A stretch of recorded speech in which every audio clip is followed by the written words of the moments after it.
This is my holistic healing series on healing from mold and mycotoxin exposure 10 times with SIBO, as well as currently healing from iron overload. The one thing I want to start off by saying is if you are seeing doctors and getting lab work done, they will not test for iron panels unless you make that request. And so if you have been sick and your doctors aren't helping you figure out what is wrong, request to have your iron panels ran. So I noticed patterns that are similar for both, and that's what I'm going to discuss in this video.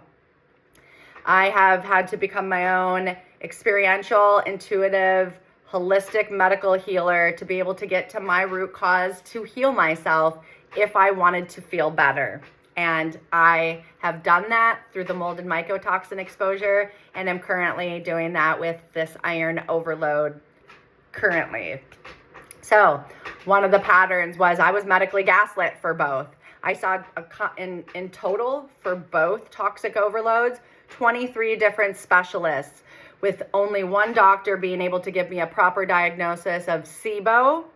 I had to be recommended to an immunologist in the state I was in when I dealt with the mold and mycotoxin exposure, and the immunologist was the one who actually diagnosed me with the mold and mycotoxin exposure.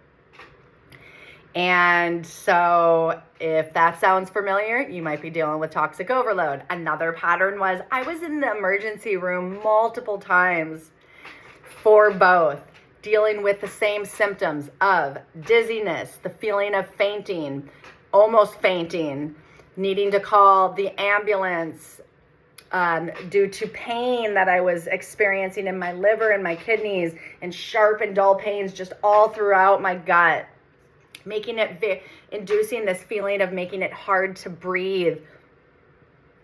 And I know now that that has to do with the fact that I dealt with low carbon dioxide with both. And that was, again, information that I was able to receive through blood work that I can correspond for each toxicity.